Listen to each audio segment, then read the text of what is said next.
Electronics की repairing को सीखना चाहते हैं तो आपको सभी तरह कंपोनेंट्स और उनकी पहचान आनी चाहिए। तो आज हम लोग ट्रांजिस्टर की टेस्टिंग को समझेंगे और उसकी वर्किंग को समझेंगे कि किस तरह से उसकी टेस्टिंग और पहचान की जाती है। जिस पिन को कॉमन रखने के बाद हमें बाकी दो पिनों पर रीडिंग मिलती है वो बेस होता है।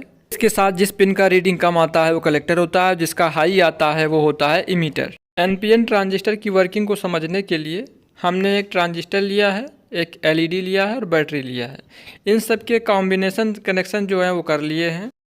बैटरी का जो प्लस टर्मिनल है पहले एलईडी में गया है, फिर एलईडी से एक टर्मिनल निकल करके कलेक्टर पे गया है और इमीटर पे हमने बैटरी का माइनस टर्मिनल दिया हुआ है। सप्लाई तभी ऑन होगी जब हम बेस पे सिग्नल देंगे, पॉजिटिव सिग्नल। ट्रांजिस्टर हमेशा कोटर के फ्लो को फॉलो करता है, तो जब भी हम कनेक्शन करेंगे तो हम कोटर के फ्लो को ध्यान में रखते हुए करेंगे, ना कि प्लस माइनस। पर जो हमने ट्रांजिस्टर लिया वो एनपीएन टाइप लिया हुआ है, इस वजह से हमें जो बेस सिग्नल देना होगा वो पॉजिटिव बेस सिग्नल देना होगा, तब उस कंडीशन में ये ऑन होगा। अगर यहीं पर हमने एनपीएन लिया होता तो वहाँ नेगेटिव बेस सिग्नल देना पड़ता। हमारे पास जो ट्रांजिस्टर है वो है BC147। तो कॉलम में देखेंगे तो दिखेगा इसमें 50 वोल्ट 100 मिली एम्पियर का है और इसके बेस पे जो करंट देना है वो देना है 50 मिली एम्पियर 6 वोल्ट का, तब ये अच्छी कंडीशन पे वर्केबल होगा और ये 300 मिली वाट तक की कैपेसिटी को होल्ड कर सकता है। इसमें लिखे हुए सभी नंबर एक दूसरे की जगह लग जाते हैं, तो जब कभी हमें मार्केट में सेम नंबर नहीं मिलेगा तो हम इनका इस्तेमाल करेंगे।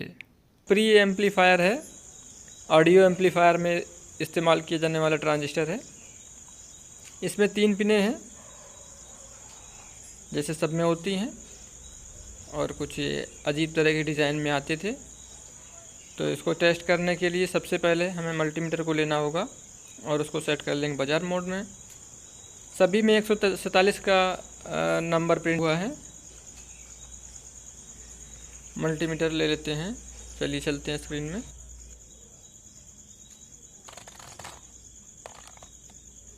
बजर चेक कर लें काम कर रहा है नहीं।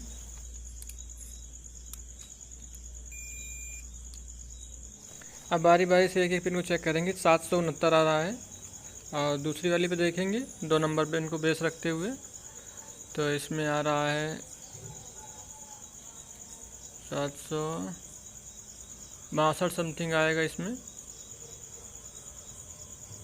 इस तरह चेक करेंगे एक नंबर को पिन लेते प्लस का लेते हुए, तो 1 और 2 तो 3 के बीच में कोई रीडिंग नहीं आएगी और जब 2 नंबर को प्लस में रहेंगे तभी रीडिंग आएगी, क्योंकि ये एनपीएन ट्रांजिस्टर है और जब बेस प्लस का होता है तभी रीडिंग आती है।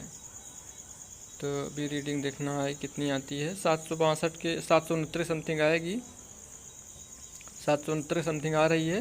तो ये हो गया हमारा इमीटर और कलेक्टर में आएगी कम, तो आ रही है 762, 769 उसमें आ रही थी और 3 नंबर को प्लस रखेंगे तो कोई रीडिंग नहीं आएगी, 1 और 2 दोनों के बीच में। अब लास्ट वाले को चेक कर लेते हैं।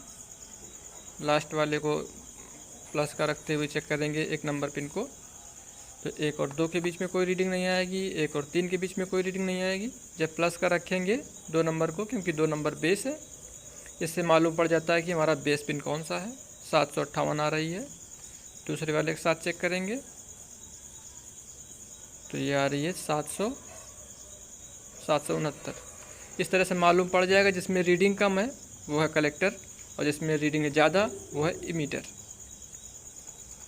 3 नंबर के साथ कोई कंटिन्यूटी नहीं आनी चाहिए। तो हमने आज की वीडियो में देखा। अगर आप इलेक्ट्रॉनिक्स से रिलेटेड वीडियो और देखना चाहते हैं तो हम सिर्फ हमारे चैनल को सब्सक्राइब करना है और हमारे बनाए हुए वीडियो आप तक पहुंचते रहेंगे। चलिए फिर मिलते हैं किसी दूसरी वीडियो में।